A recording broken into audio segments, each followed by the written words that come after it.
Hey guys, it's Tombox. Welcome to MST.TV, and I'm wearing a mask today because your comments in the comment section can potentially infect others with the virus, so that's why I'm protecting myself. And if you believe that statement, you probably shouldn't be watching this video and probably should do some research on how it's actually transmitted. Anyways, welcome to MST.TV, and this is going to be the April 2020 ban list prediction. Now, in the time of social distancing, time of lockdown, wherever you may be, at least let me provide you with some insight of what I'm going to think about in terms of April. Now, there's multiple things to think about when it comes to the ban list in the upcoming month. First of all, are we going to get a ban list this time around? Because we basically kind of cut out about 1 month worth of play. And remember, each ban list cycle is about 4 months, or rather 3 months cycles constantly, basically product to product to product.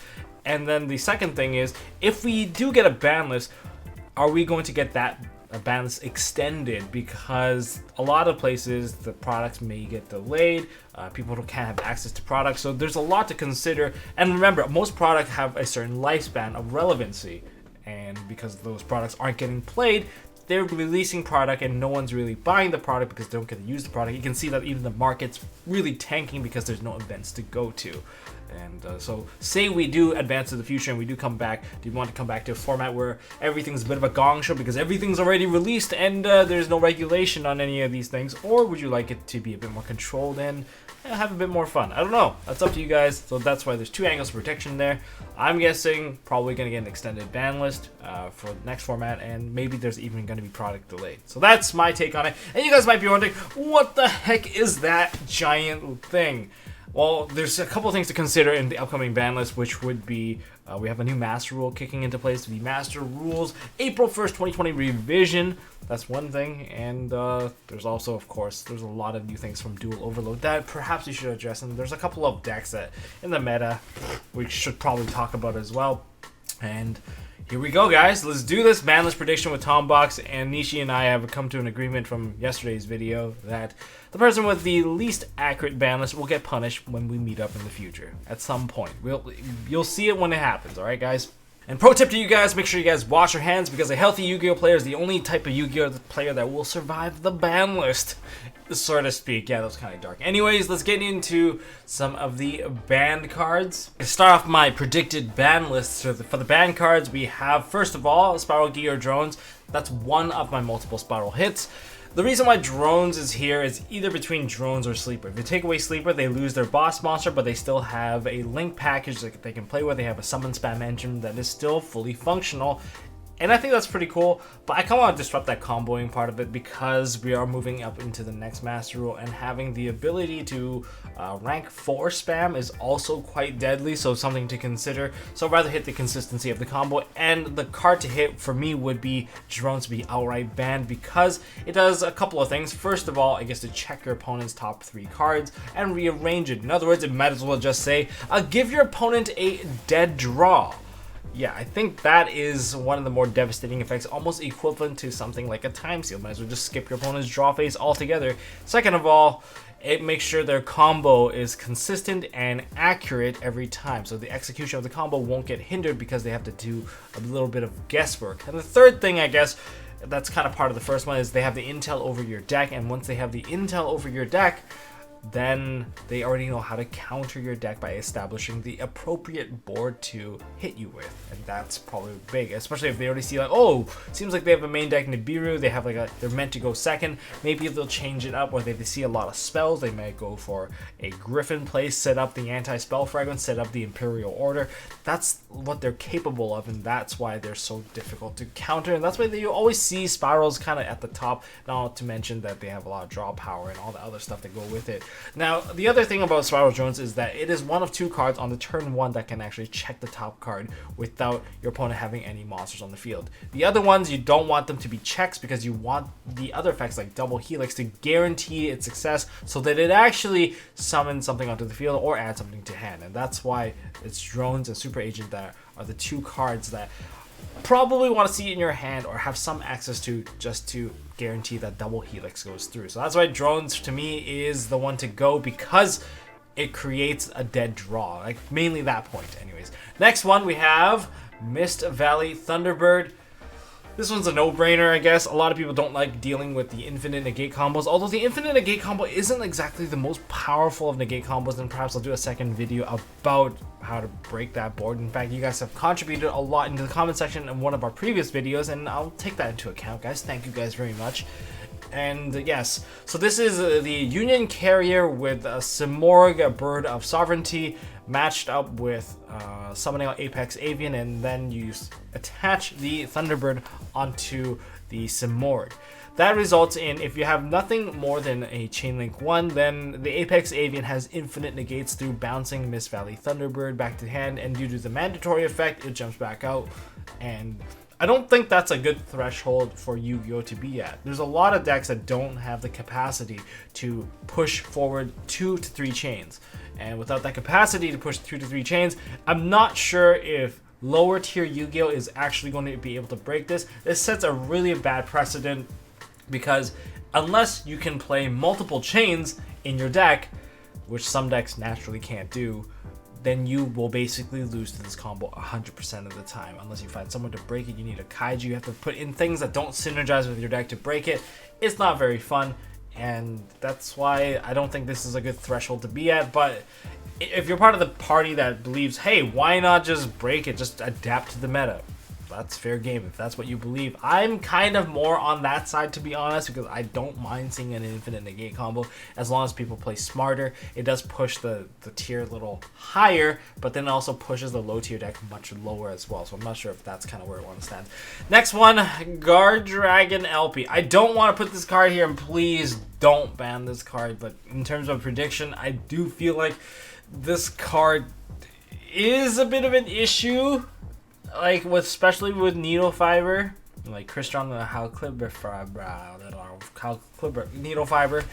Yeah, it's just because there is a 4-card loop that rips a lot of cards out of your opponent's hand. They end with an Appaloosa with another spell negate, and it's because LP was able to fetch out Brotar into Levianeer, and with Needle Fiber summoning out our I guess Steam the Cloak, we got our tribute back, so we can play Darkest Diablo, so we can rip a lot of cards, and then use Desert Locust to spit out more cards out of your opponent's hand, and then use that Desert Locust to rip one more card by synchroing into Omega, and Omega rips the 4th card, and then you have 2 negates to his 2 cards.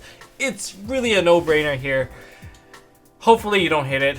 I want to get my chance to play with it at least once, because I like playing Degenerate Yu-Gi-Oh! So don't hit my LP, but if it's there, it's not like a total surprise that LP gets hit. Okay, now to the limited stuff, I have Mystic Mine on the very left, and on the very right, Ptolemaeus. Now, to give you guys my TLDR of Mystic Mine, I finally joined the camp of why Mystic Mine is such a big hassle. And if people are coming back to Yu-Gi-Oh!, especially with new Dual Overload stuff, I think this card probably should go to 1, aside from just Dual Overload. I personally experienced why it feels really awful playing against it, because even when you out the card, say you have the Mystical Space Typhoon, you have the Cosmic Cyclone, you have the negate for it, you always worry about a second copy. I get that Mystic Mine is supposed to be a very powerful card, and right now it's getting to a point where it's a little bit abusive. I know that there's a lot of anti-meta decks. They're like, oh, but I depend on Mystic Mine. I gotta punish those guys that don't play spells and trap removal. I get that, but the point is, I am running spell traps removal. I've used 1 Cosmic Cyclone, I've equaled out my monster to match your 1 monster, and then a 3rd copy gets dropped, and it doesn't feel satisfying outing that card whatsoever. When we commit that many resources, commit that much card to our side deck to try to out it, only for us to lose to a 3rd copy, that's not very fun. And right now it's just due to the quantity of Mystic Mine that I'm not happy with. So Mystic Mine to 1, and if you want access to your Mystic Mine quickly, well then maybe Metaverse can come back a bit more. Wink wink, that's probably one of the semi-limited cards coming up. Now next up we have Instant Fusion. Instant Fusion Master Rule 5, Master Rule 2020 update. This is basically another copy of Call by the Grave. Rather than that, it just also becomes a body as well with Millennium Eyes Restrict. Now if you needed to use your extra monster zone to commit to the zoning, cool. And if in the future, if you don't need to do so because you play a synchro based deck or an Xyz based deck or a fusion based deck, then all the more for it, then you don't need it. But for anyone that's playing link spam or anything like that, this more or less becomes a staple, because you don't have to worry about most hand traps that are going to get dropped on your head. and I think that's a pretty big deal, and it can help you get to an earlier Appaloosa as well, because it does commit into a body as well. And zoning matters a lot, and then Super Poly is kind of under the same ballpark. Without the zone commitment, basically you get to break a board for free, and then you can do your combo on the side. So you get to break board first, then combo. It's kind of a give and take here. I feel like without that kind of commitment with the Super Poly, because Super Poly, one of the best things about it is your opponent can't respond, so they have to eat it when you play it. But when you did play it, you had to use up your zones, and if you don't have to use up your zones anymore, it's more or less just a free break with no interaction whatsoever. OCG currently has it at 2, I believe. I don't know, maybe we'll see what that direction goes into. Do you play a fusion heavy deck or not? Okay, let's go into some of the more meta-based hits. For Lunalights, there's Lunalight Perfume, Yellow Martin, and Lunalight Tiger. For me, all 3 of these deserve to be at 1, and even if you put all 3 at 1, your combos don't really change all that much. This is mainly a consistency-based hit, so that if your opponent chooses to use cards to punish you, you feel the punishment. Right now, it doesn't feel like anyone gets punished whatsoever when you hit them with a hand trap, and I feel like the effectiveness of hand traps have definitely dropped a lot due to the fact that most of the decks in the current meta, they may say once per turn, but they're soft once per turn, and they're easily extended out past the hand trap, and hand trap more or less lost a lot of effectiveness because of it. And therefore, I think Lunalight Perfume, a lack of once per turn, well, by limiting it, it can be once per turn. Yellow Martin, on the other hand, like if your opponent is able to drop a second Yellow Martin to the graveyard, then they can constantly cycle their combo. This is like, with this in combination of with the Tiger, is more or less a soul charge. It's pretty disgusting, and with the Zephyros, it's about 5 summons worth of monsters with 0 commitment. And in that regard, I think that if you get your Yellow Martin DD Crowed, you can still summon it back with Emerald Bird. You just have to make the play to get it back. You have to commit a different play, and I feel like there's a lack of commitment. Everything is so free for Lunalights, and that's why they're so grindy, and so I'm gonna take it away. And for Lunalight Tiger, Double Tiger is one of the scariest things for me, and that's why this one's gonna go to 1, and if they break it, then they break it. Good luck getting it back, because that's probably in the extra deck face up. But that's also why, and it's so easy to kind of get all this. And even if you put all of these cards at 1, again, you're still able to execute the exact same combos. Nothing really changed. You can still set up the exact same stuff. It's just that consistency-wise and susceptibility-wise, it's a little bit more open now.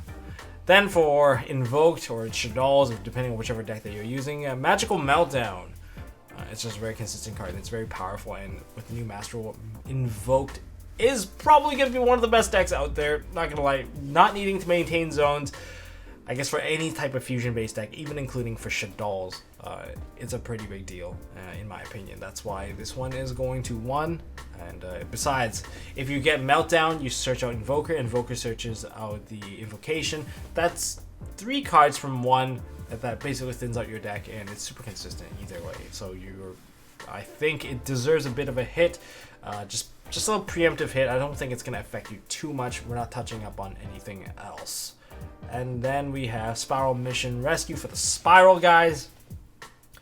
This card is, again, a lack of once per turn, so we'll make it once per turn by limiting it down to 1. And even when it's sent to the graveyard, you can immediately use it. In fact, most of these decks, if you think about it, like Lunalight, Perfume, Serenade Dance, a lot of these cards that go into the graveyard, there is no sickness to wait for a whole turn before you're able to use it. You're just able to gun it out right away. These are Monster Reborns for Spiral monsters. I think it's a pretty big deal, and a lot of the combo execution relies on this card being searched by Master Plan turn after turn, or rather play by play. You just keep on searching and you keep on dumping into the graveyard, perhaps use Magician's Soul to give you additional draws thanks to those additional searches.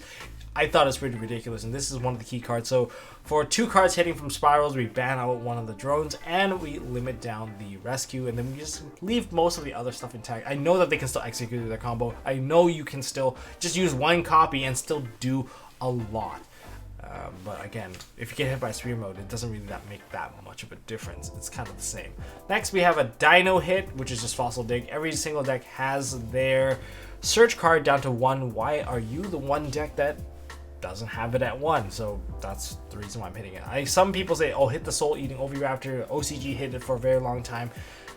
True, but this one actually offers a more diverse search pool. If you have multiple fossil decks, you basically have a lot of like varieties in terms of what you can combo, just limiting out your variety, like your variations at this point.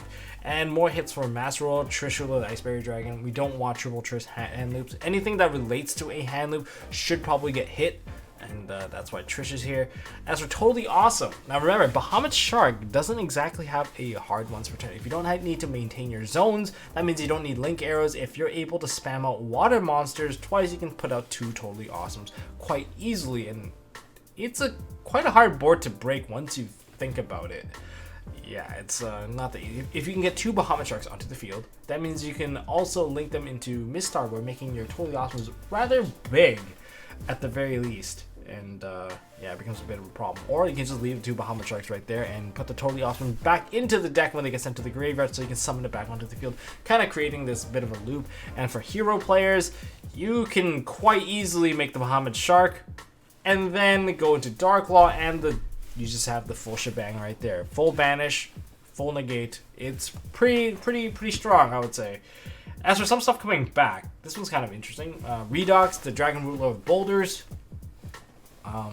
Yeah, I'm not sure if anyone's actually able to abuse this card just yet. Earth-based deck, maybe Madolche. If you guys can list an Earth-based deck right now, let me know down in the comment section. And if you guys agree or disagree with any of the choices here, let me know. And then I'll know what kind of player you are. I'll know which deck that you guys are maining. And then we have one more card, which I took a long time to think about it, but it's Tellarknight Ptolemaeus. Okay, first of all, this was mainly used to go into Cyber Dragon Infinity. We have an Infinity combo right now that doesn't even require a Cyber Dragon. That's through the use of Force Tricks and Wise Tricks and using Soul Shave Force. Sure, it costs you half your life points, but this one also costs you at least 3 monsters to make, so to me, it's kind of in the same ballpark at the very least. Now, the only thing you can go into is Cyber Dragon Infinity, and you cannot go into Azathoth, as Azathoth will remain banned. I'm not going to put him back into this game. So what's the biggest problem? Even with a Cyber Dragon Infinity, it's only a 2500. Before, when it was like available, it's because people just use pendulums to spam out all their cards and then finally finish off with the Ptolemaeus with 3 material and then go into a Cyber Dragon Nova and then into Infinity. Cool. I think that's fine. Right now, because Cyber Dragon Infinity is not the strongest monster out there, it's pretty easy to break. It's just 1 negate, and if we're able to break the infinite negate, I don't think breaking 1 negate is going to be that much of a problem. And that's just my thought here. And committing 3 monsters, if they want to use 3 monsters to go into Cyber Dragon Infinity, be my guest. I think the first deck that might start to abuse this probably would be Lunalights, as they are a Link 4 spam. But that's just my take on it right now. Okay, guys, onto the set me limits, with Mystic Mine kind of being put to 1 in this particular list. So with that comes Metaverse coming back. That can go to 2 or 3. I think it's fine. If you guys want to play with a field spell based deck, you want to search out your limited field spells, your Sparrow Resorts, your Dragonic Diagrams, whatever you want, you can get a quick search out with Metaverse. I don't think that's that big of an issue. You can even play Pseudospace if you really care about it that much. But yeah, Metaverse can come back, especially if Mystic Mine isn't your only field spells that you can search. Then there is Necros of Unicorn, with the extra deck completely getting unlocked for everything except for pendulums and links. I think Necros of Unicorn can go to 2 just as a testing ground to see if it is too suppressive or not for a lot of the new decks coming back. And that, of course, is a boost to Necros and ritual-based decks. I think it's fine to kind of see some on the map at the very least and give it a bit of a test to kind of keep the new stuff in check. Is the reason why I would put Necros Unicorn to 2. That is also something that OCG is probably testing out as well. Necros was a very powerful card during a format where it was Tellarknight, it was Shadal's, it was Qualy's. During NBA, during that format, Necros definitely dominated by shutting out most of those decks from even being able to perform by leaving a Necros Unicorn on the field and just turning off all their effects. Effectively a skill drain against all of those decks. It's a pretty strong card, I would say, even though it's only 2300 attack, but that's more than enough sometimes. Then we have, putting to 2, Dino Wrestler Pancratops. I think this card probably can come back to 2. Like, putting at 1 was just, Either you had it or you didn't, and Dino players were the only players that were capable of summoning out this card. I think a lot of people's side decks would appreciate this, and it also takes out Cyber Dragon and Infinity, especially when it only has 2 material. So I think it's fair game, worth our time and effort to kind of play this card, I would say. A good testing ground to see if people are just going to over abuse it. Remember when everyone just went for the going second deck and they just spammed 3 copies of this, 3 Vishudas, and 3 a bunch of like other cards just to break your board and pop you off? I guess it was a very powerful going second card, especially when it was like just a better version of Cyber Dragon that can pop, quick effect, pop, or punch, or do both. It's a pretty strong card, and I kind of want to see it come back just because a lot of people will have access to their extra deck with their new Synchros, their XCs, everything's available again, and having the appropriate counters will matter a lot more. So giving us another copy of this is just decent testing ground. And okay, on to the last little bit here. We have our unlimited, of course, Deep Sea Diva. New Diva stuff just to try to promote the market a little, sell a bit more. Then Diva can go back to 3 for now. I know that it's a pretty dangerous move because Diva herself can go into Needle Fiber, and to Needle Fiber that leads to a lot of other plays potentially, but hey, she's not the only monster that can go into Needle Fiber on her own. Glow Bulb can do the exact same thing by going to Link Karibo and summoning itself out. Now you have Needle Fiber also, so it's not the only problem. It's potential. And max C to 3 with the amount of summon spam that we have, I think the best hand trap can come back, and there are lots of ways to counter this hand trap, but that's not an argument saying that hey, just because there's a lot of counter for a card means that you can have the card available. It's just that the format perhaps would demand having some sort of control against all these summon spam based decks, and Maxi is usually one of the better ones to stop it there. And one of the things I kind of want to bring to your attention is, what if someone Maxis into a Nibiru? Is that too much for you guys? Like, if you summon up 5 times, they drew 5 cards, they drew into the Nibiru, and they smash your board with the Nibiru, and they also have 5 additional cards in their hand. I don't know what you think about that. Do you think that's too suppressive against someone that is trying to build a board, or someone trying to go for an OTK? Or maybe they deserve to get hit by a Nibiru through like a Maxi or through a Phantasme? Let me know down in the comment section below, because I would like to hear your thoughts about that. Do you think Maxi should come back to 3, or should it stay at 0? Or you just don't care, maybe you just want to be able to play Yu-Gi-Oh! Well, leave it down in the comment section. Well, that's my ban list prediction for the future of April. In terms of will it be extended after that? Probably. I think it would be an extended ban list after that. I don't know if World is going to take place if the WCQ doesn't take place. Well, let's hope that this whole thing kind of blows over and everything remains healthy. Hope you guys are healthy. Thanks for tuning into MST.TV. Hopefully I killed some time for you guys. Hopefully you guys can argue with me down in the comment section. That's the only time when I would have really appreciated your thoughts and feedback about what decks you guys play. And how you guys would hit in terms of the ban list. I would love to hear that too. And make sure maintain your social distance and try to stay healthy. Alright guys, that's all I got for this video, guys. If you guys enjoyed this video, hit that thumbs up button. Also, don't forget to stay tuned by hitting the subscribe ding notification bell for Nishi's ban list prediction. I don't know what he's going to say.